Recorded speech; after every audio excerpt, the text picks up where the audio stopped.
Hadirin jamaah rahimakumullah, mari kita simak sebentar masalah fikih. Walaupun jubur ibu-ibu sayang pulang ya. Kesikutan kita baik. Aduh, kena kapan ini ngaji selesai. Baiknya apa namanya, mau lihat TV dan lain sebagainya, mau masak dan lain sebagainya, Bu ya. Kita sebentar saja mendengarkan video. Sebulan. Bapak Agus yang saya hormati, Bapak Agus yang saya hormati. Lupa. Sebelah sekali bagus ya. Hadirin jamaah rahimakumullah. Sekarang kita akan membahas masalah kesucian lahiriah, tapi ada kaitannya kesucian ma'nawiyah. Kalau kita sudah sucikan lahiriah ini, maka ma'nawiyah akan suci. Mana? Yaitu tentang mandi wajib. Lagi ngapain mandi wajib? Suci lahiriah juga menyucikan batin. Mana maknawiyahnya? Bapak sholat tapi punya hadas besar, apakah sholat? Tidak sah, karena ada hadas lahiriah, hadas lahiriah yang belum disucikan. Maka maknawiyah, yaitu sahnya sholat, itu tidak sah. Maka dari itu, mari kita dengarkan apa sih perkara apa saja yang bisa mewajibkan orang Islam itu harus mandi. Ini saya sekarang pakai kitab namanya Fathul Wahhab, karangan itu Syekh Zakaria Al-Ansori. Beliau itu adalah guru Syekh Ibnu Hajar Al-Haythami, ulama-ulama besar mazhab Imam Syafi'i. Lalu Ibnu Hajar Al-Haythami punya murid namanya Syekh Zainuddin Al-Malibari, pengarang kitab Fathul Mu'in, yang di seluruh dunia kitab-kitab ini, mau di pesantren besar, universitas kelas tinggi, sampai bawah, tradisional dan lain sebagainya, mengkaji kitab-kitab seperti ini. Karena ini adalah ulama-ulama besar yang menjadi pedoman kajian mazhab Imam Syafi'i. Mujibuhu mautun, perkara yang pertama, yang mewajibkan mandi adalah mautun, sebab mati. Apakah pemahaman kita sebab mandi ini mati lalu bisa bangun kembali lalu mandi? Jadi perkara yang mewajibkan mandi itu yang pertama adalah mati. Bukan berarti orang mati harus mandi, karena memang yang mati ini tidak bisa melakukan sesuatu lagi. Maka dari itu Rasulullah pernah berkata, "Udkuru hadimal ladzat." Jadi kita ini harus sering-sering mengingat yang memutuskan kelezatan.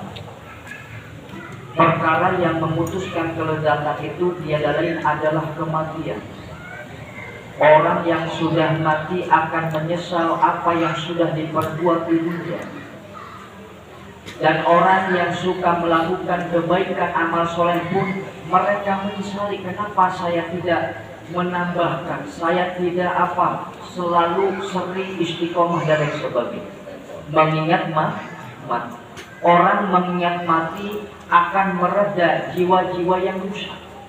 Orang yang mengingat mati yang tadinya mau korupsi tidak jadi korupsi karena ada hisab. Orang yang tadinya mau bunuh diri karena ada mati, karena bunuh diri itu haram hukumnya, maka tidak jadi. Maka mengingat mati itu penting sekali. Kata Rasulullah, harus sering-sering mengingat mati. Perkara yang mewajibkan mandi itu adalah sebab mati. Artinya ini adalah objeknya kepada orang yang masih hidup. Lalu objek yang kedua adalah orang yang telah meninggal wajib harus dimandikan. Beda kalau orang yang masih hidup nanti hukumnya fardu kifayah. Tapi kalau untuk objeknya orang yang sudah meninggal, memang wajib fardu ain harus dipandikan. Harus dipandikan. Semalam saya membahas di kajian Bahadu Syukur di RT 7 kita sudah sampai tajhizul mayit, yaitu pembahasan masalah cara mengurus mayit dari mulai sakaratul maut sampai selesai. Semalam baru sampai nyolati mayit. Disinggung di kajian tersebut oleh para ulama, yang tidak boleh kita disolati mayit itu adalah orang yang mati syahid dan bayi prematur yang tidak ada tanda kehidupan. Lalu orang non muslim tidak boleh kita sholat. Bayi prematur itu adalah allati kharaja min batni ummihi qabla ashhurihi. Bayi yang lahir dari perut ibunya namun sebelum bulannya. Memang berapa bulan lahir itu? Bulannya lahir patokan agama. Aqallul hamli yaitu sitatu asyhur. Paling sedikit minimal hamil itu adalah 6 bulan. Maka adalah bulannya hamil itu yang menjadi patokan adalah 6 bulan. Berarti kalau ada bayi lahir sebelum 6 bulan, maka disebut bahasa Arabnya as-siqah. Bahasa kitanya adalah bayi prematur. Maka hukumnya beda-beda. Apabila bayi prematur ini lahir dari ibunya, lalu kita cek kata bidan biasa yang menyaksikan. Ini bayi prematur, ya. Bayi prematur lahir sebelum 6 bulan. Mau 4 bulan, mau 5 bulan, mau 5 bulan setengah, yang penting belum sempurna 6 bulan.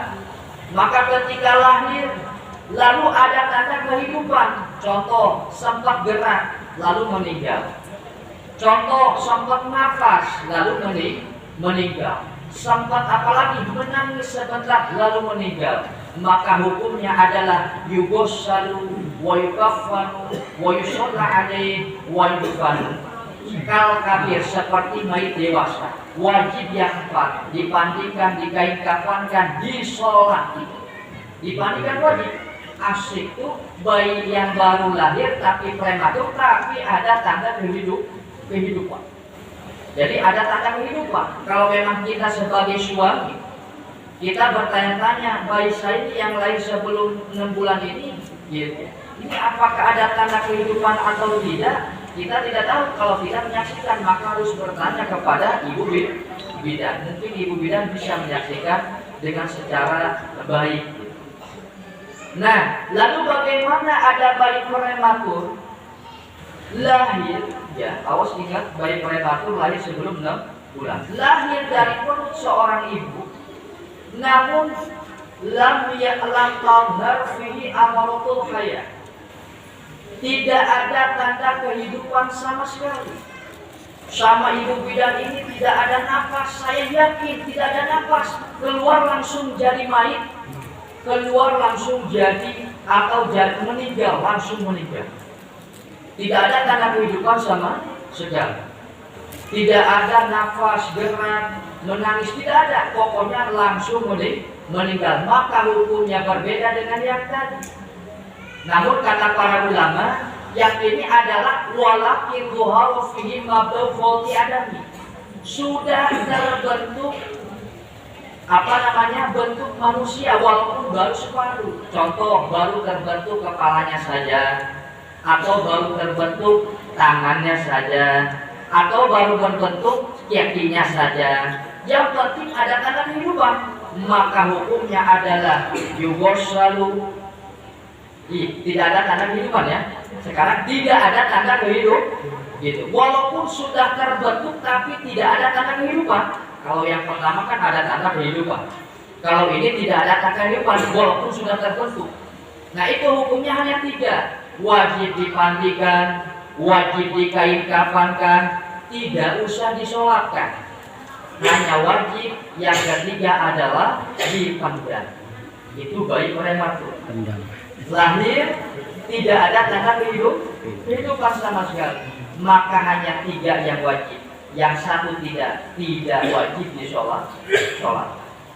Pertanyaannya lalu bagaimana? Ini kan kaitan dengan kematian ya. Mohon maaf saya singgung masalah yang lain. Ini masih kekaitan masalah kematian. Tadi perkara yang wajib wajib mati diantaranya adalah kematian.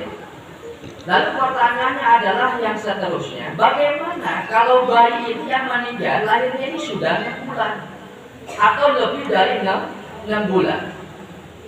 Itu namanya bukan prematur lagi.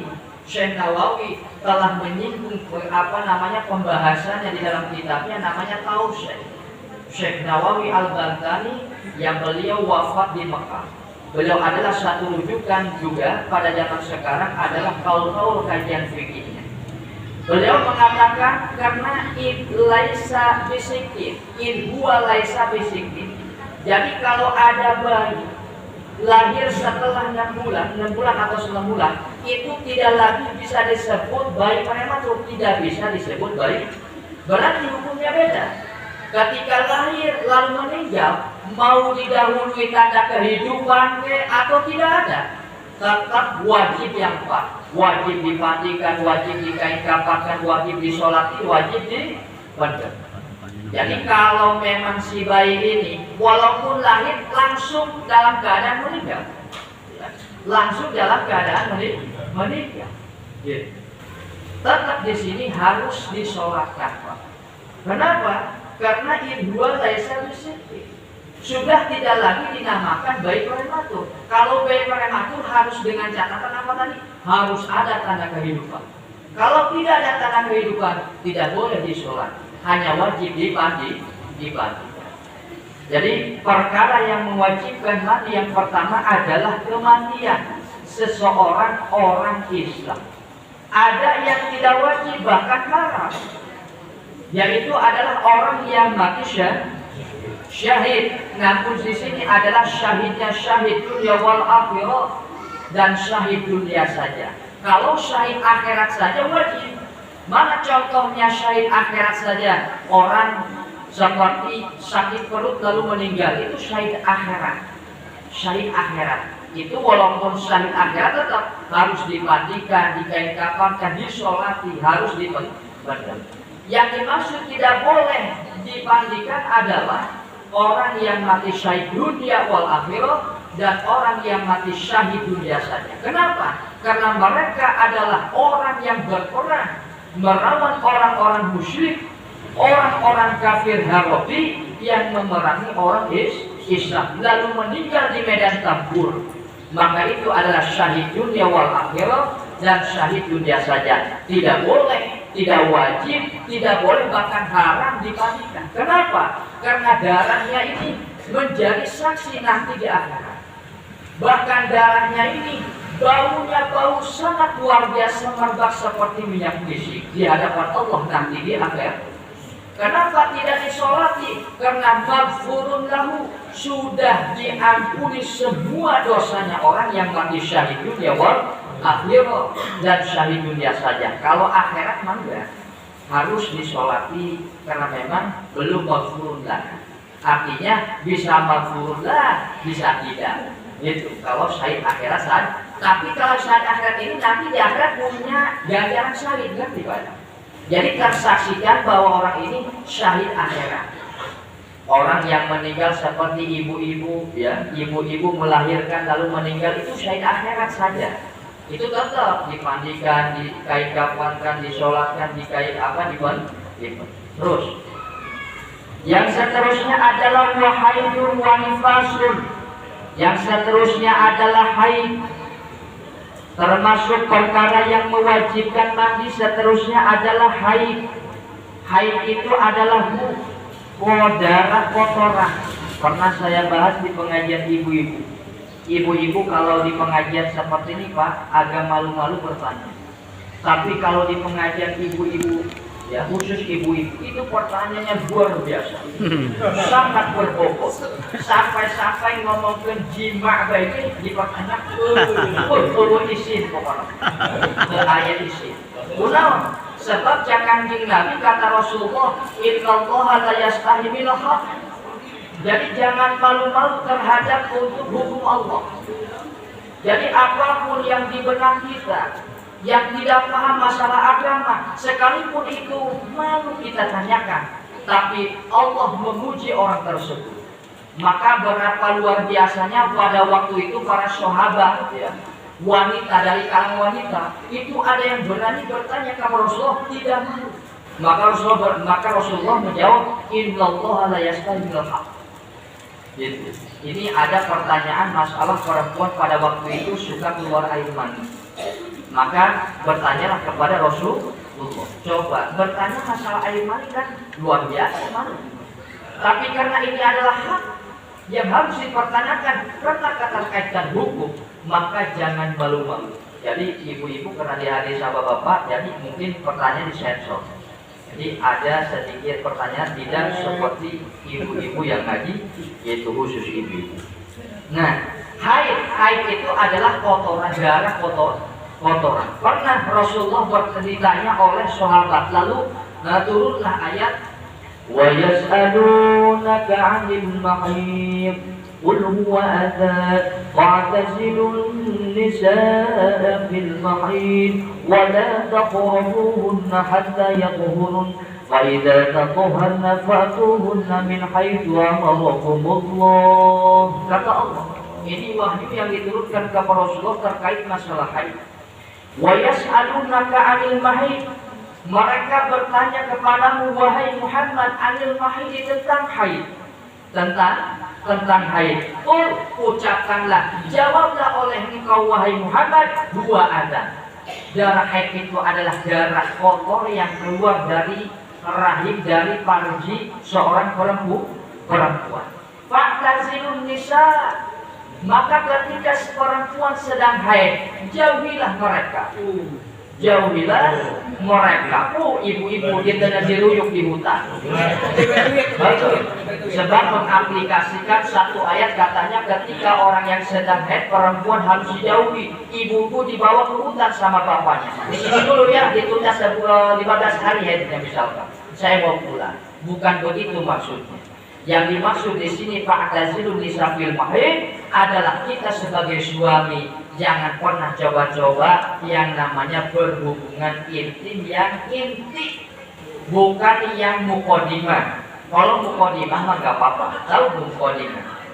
Mukodimah itu apa ya? Pendahuluan. Jadi ada pemanasan. Pemanasan nggak apa-apa. Yang penting jangan intinya itu. Sebab hukumnya adalah haram. Ya, gitu. Terus wala taqrabuhunna hatta yatahurna. Kata Allah, jangan kau dekat-dekat perempuan yang sedang haid. Wa hatta yatahurna, sehingga mereka harus suci dahulu. Artinya boleh kita nanti mendekati dengan bercumbu dan sebagainya bebas, asalkan jalan yang belakang jangan. Yang boleh yang itu boleh. Nah, yang penting di sini adalah hatta yatahurna. Selama ini perempuan sudah suci, ketika sudah suci kata Allah, fa idza tatahharna fa'tuhunna, ketika mereka suci silakan engkau silakan mau di apapun, silakan bebas untuk dipangkang ku bapak-bapak, silakan lebih naon ditunggirkan, silakan bebas, asalkan jalan yang satu, jalan yang paling depan. Sebab jalan yang paling belakang biasanya joreng pun nggak boleh, Pak. Kalau mau ke masuk itu harus jalan depan, nggak boleh jalan belakang. Kita tamu kepada rumah orang, jalan belakang. Mau apa ke sana? Mau maling motor, mau maling jangkut dan sebagainya. Jadi kalau mau bertamu ke rumah orang ya harus jalan depan, biar orang itu tahu nggak ada salah paham dan sebagainya. Sama di dalam kajian seperti pun yang diharapkan adalah jalan depan. Min haitsu amarakumullah, Sekiranya ini adalah perintah untuk kalian dari Allah, apa maksudnya? Itu jangan jalan belakang, harus jalan depan. Itu haid. Terkait masalah talak juga ini ada kaitannya dengan haid. Ketika seorang perempuan diceraikan, ditalak oleh suami dalam keadaan haid, maka itu namanya tolak bini, namanya tolak haram. Tapi meskipun haram, tapi jadi talaknya. Contoh, ibu-ibu sedang haid dicerai oleh suaminya dalam keadaan haid. Itu meskipun hukumnya talak si suami tersebut haram, tapi terjadi. Terjadi. Kenapa kok bisa haram? Bisa bid'ah? Karena menyulitkan, memberatkan seorang perempuan dalam masa idah. Ketika seorang perempuan dalam masa haid lalu kau diceraikan, itu berat sekali. Masa idahnya lebih panjang sekali. Tapi kalau bukan dari masa itu, bukan selain dari masa haid atau di masa suci tapi ada persetubuhan, ya beda. Kalau di masa suci sekalipun tapi kita setubuhi di dalam masa suci lalu kita ceraikan, sama itu tolak haram, tapi jadi yang tidak haram itu seperti misalkan istri kita sekarang suci, kemarin haid, sekarang suci dari haid. Nah, selama suci belum pernah kita gaul, lalu kita ceraikan misalkan dalam masa suci itu, mungkin rumah tangga yang sudah retak tidak bisa dikaput kembali.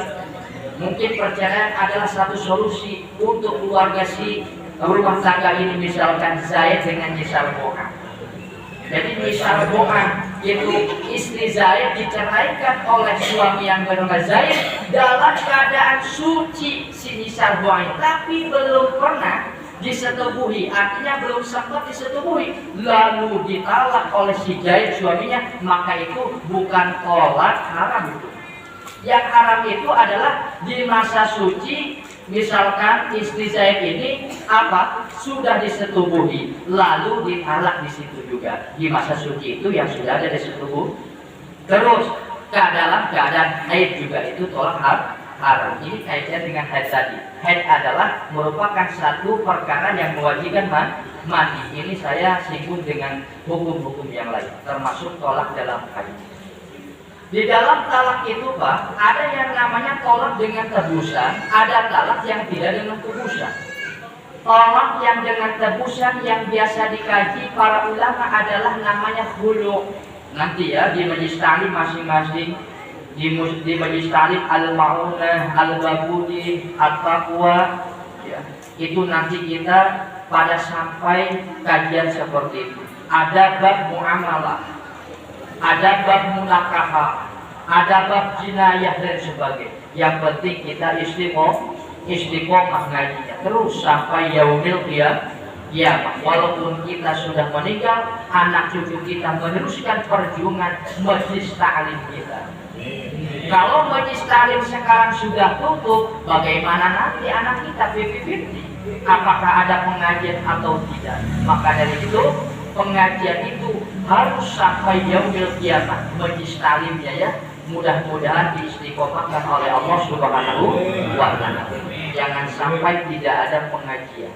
Kalau libur seperti kemarin Agustusan nggak apa-apa, itu libur karena memang kita merayakan Agustusan. Saya akan singgung masalah hubbul waton minal iman.